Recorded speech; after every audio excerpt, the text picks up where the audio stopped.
Prismo. I asked AI to create a picture of me. I described myself as a crazy, funny magician. This is what he came up with, and what do you think? I've got some cards here. All of my question mark cards have what you're holding, Aubrey and Fred. They're the colors of the crayons and the clothing that Prismo is wearing. Name any color. Blue. Are you holding a blue? I'm holding a blue. Where will the blue one go, Aubrey? We're going to pick a random number, please. 3.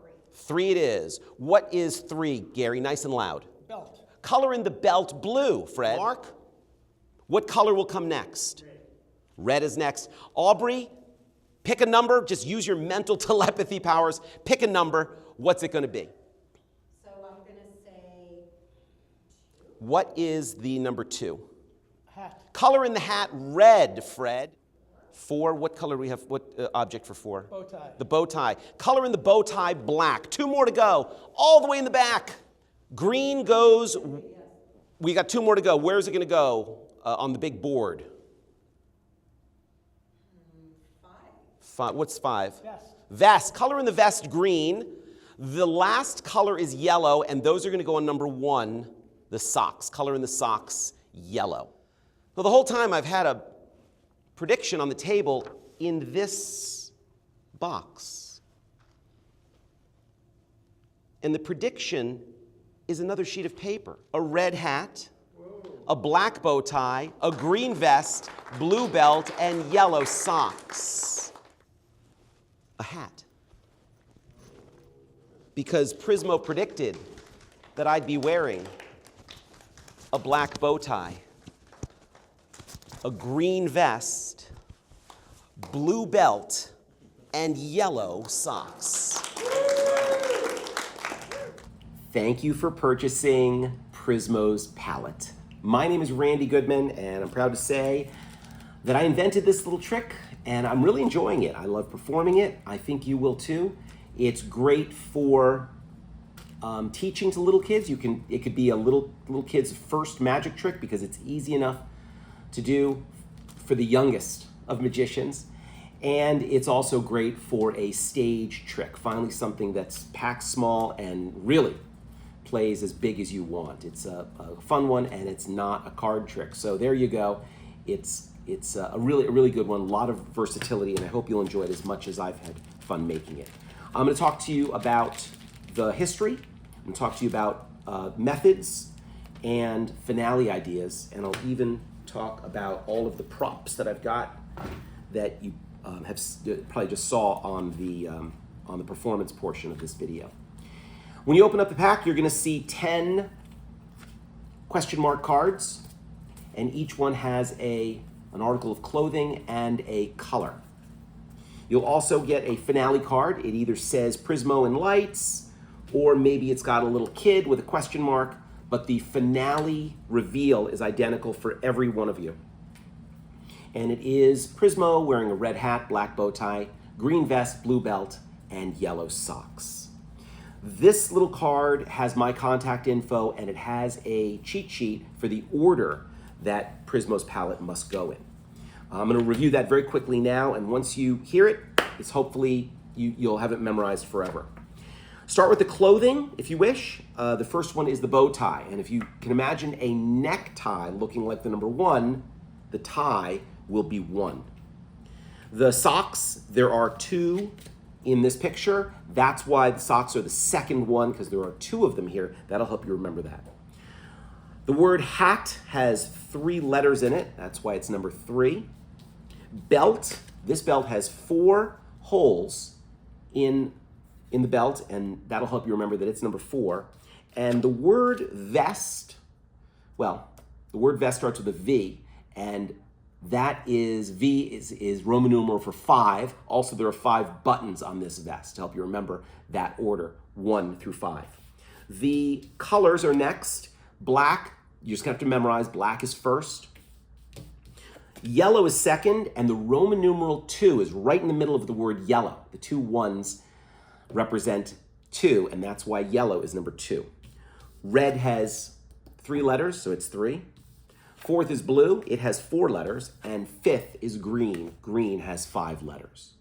All of the question marks are on the back, and you can, quote, mix these. We talk about that later in the video. Mix these as much as you want, but I'm not really shuffling them. I'm just cutting the deck. Just cut wherever you want, as much as you want. It doesn't change the order, but if you can make it, look like you're mixing them, that's fine. Don't bring too much attention to it. Just a few mixes like that, but only cut this deck. Do not actually shuffle them. Otherwise, it won't work, and you're going to have to put them back in this order for a couple of the methods.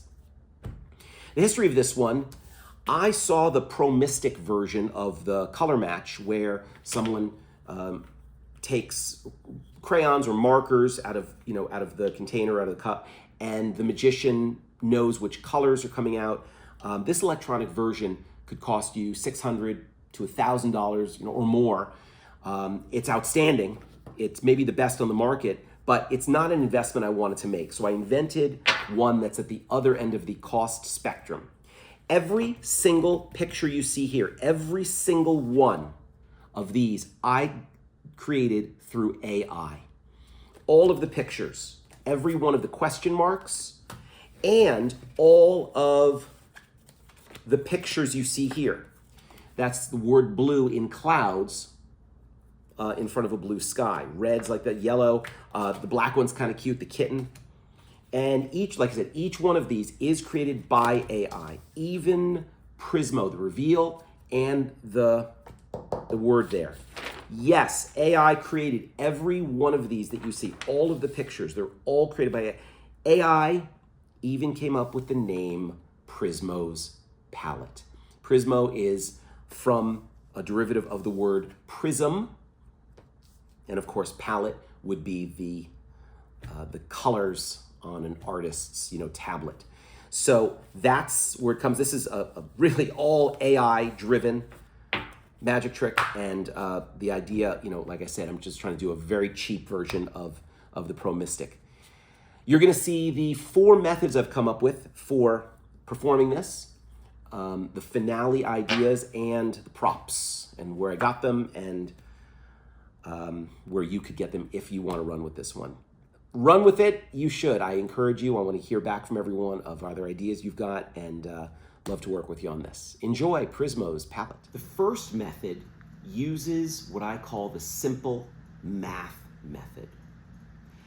And it comes from the old ESP cards.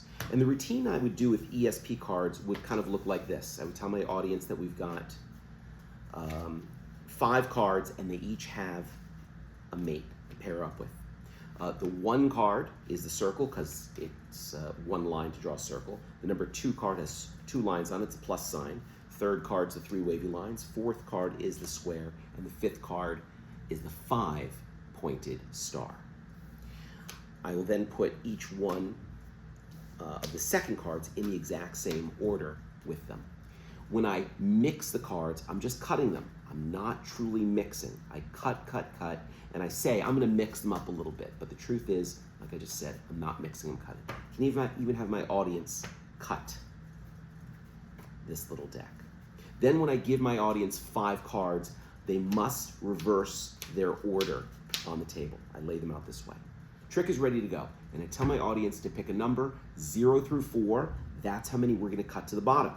Whatever number they choose, the rest of the cards will do on mine.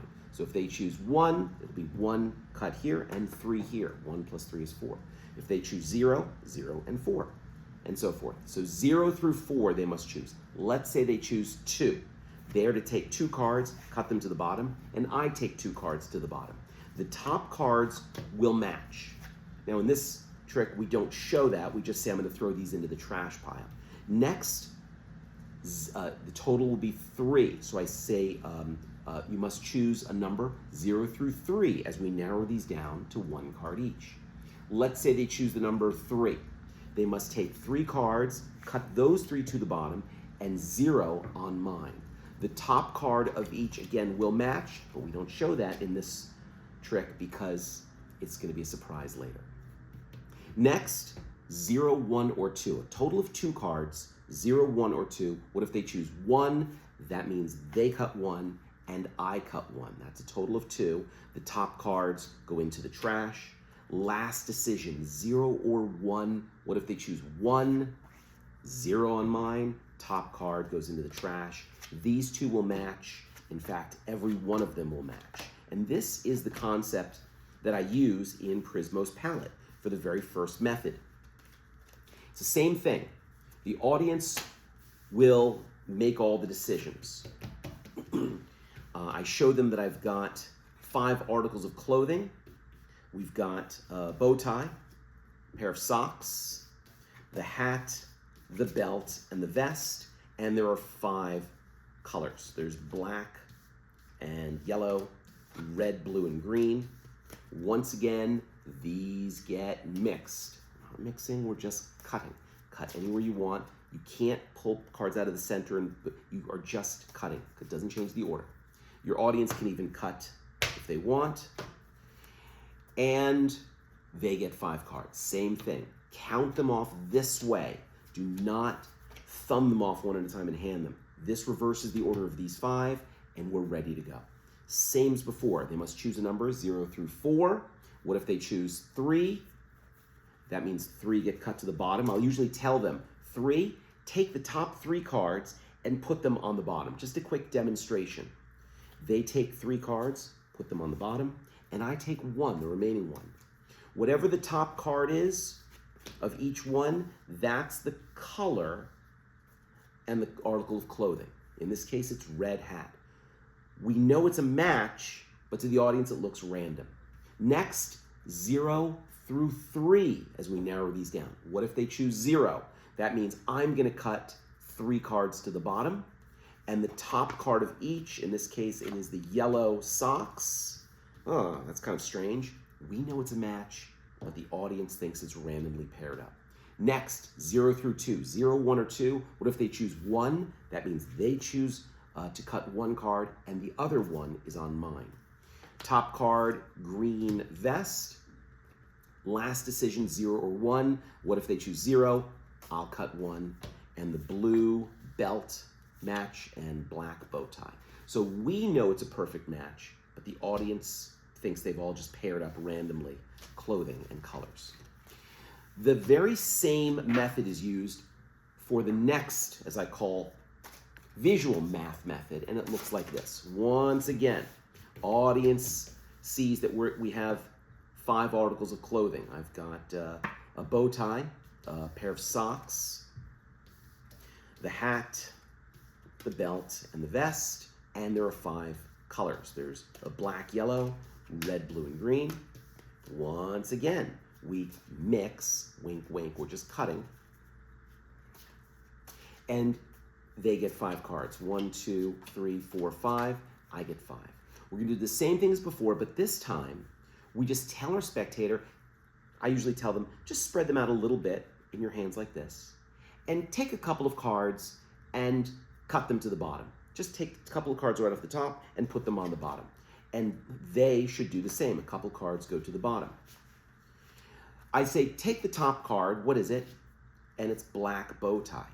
What I've done there is I watch how many they cut. And if they cut perfectly 2 like I demonstrated, I cut 2. If they cut 3, I'm gonna cut 1. If they had cut 1, I'll cut 3. Next, we have them cut their pile again. I usually say, take a couple more cards, put them on the bottom. We both have 4, so 2 and 2 cards is natural. I demonstrate 2 and I put them back. And if they cut 2 to the bottom, remember, now we're at a total of 3. I will only cut 1. It takes a little bit of practice and a little bit of, being in the present of what you're doing. Next, it's a total of 2. So they're hopefully gonna cut 1 and I cut 1. So I take, let's cut them again. They're either gonna cut 1 or 2. If they cut 2, I won't cut any. If they cut 1, let's say you cut 2, a couple more to the bottom. I won't cut any. The blue belt. Last decision, I'll say, who gets to cut their deck, you or me? What if they say that they will?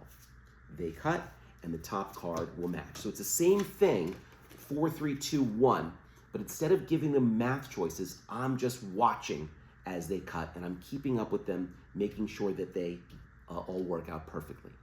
The third method, I call it the face down match method.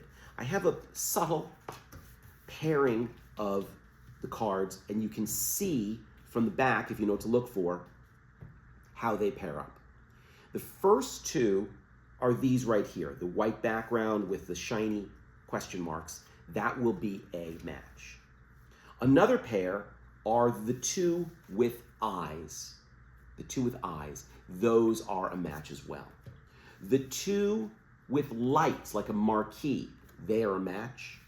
The two with pendants, they are a match, and the pendants are like a V over, over the chest area. That is the vest. And the two that have a speckly background or puzzle background, the two that have that unusual background, they are a match. So at least you don't have to memorize which is which. That's less important, as long as you know that they are a match. This is the best way for kids.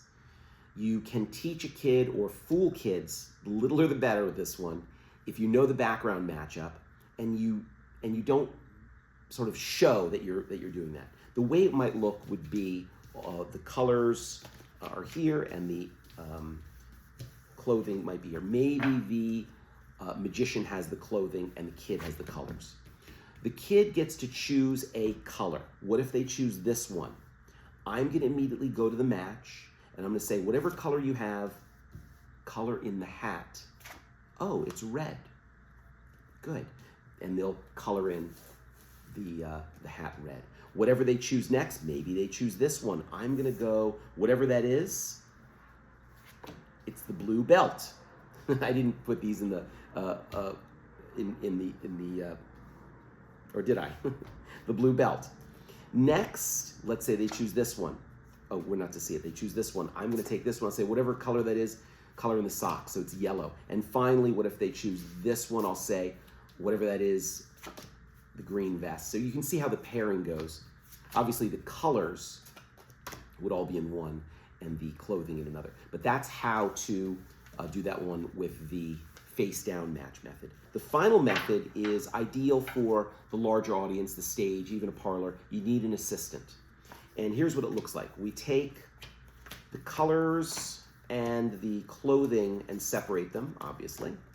And I tell one person in the audience to take all of the articles of clothing and put them randomly on this board away from everyone else. This should not be visible to the audience, but I'm going to show you watching how it's done. And they just randomly place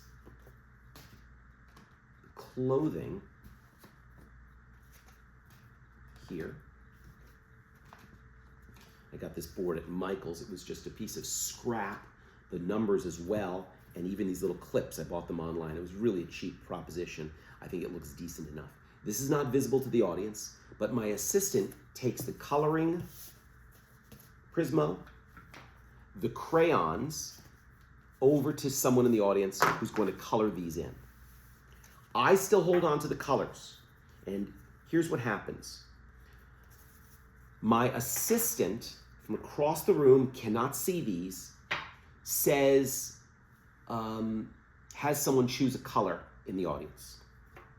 And whatever color they choose, let's just say they choose the color blue, just for sake. They choose the color blue. My assistant, to distract them for a moment, will say, oh, blue, you must be sad. You're sad in blue. Or maybe they'll say, oh, blue skies, you're happy. And I'll hold up the color blue. And my assistant sees that there are 4 fingers here. That's why they are going to say, I have no idea which clothing article it is, but put blue in the 4 position. And they will put blue right here, and you can see it's a match. So the code is my fingers for them. Let's say the next one is red. I'm going to go like this, because this is the code for 5. And they'll say, red, rage, oh, you must be very angry. They'll glance over at me, and they'll see that I'm holding it like this. They'll say, please put the color red, Randy, in the 5 position. And it's another match. Green would look like this. Again, I want them to distract the audience just for a moment by giving a quick analysis of their color. Black is 2. And obviously, the yellow would be 3, and it would look like this. But I'd like to camouflage the code a little.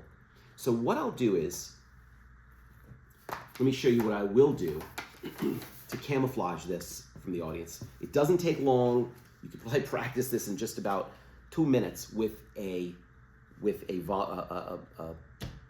assistant.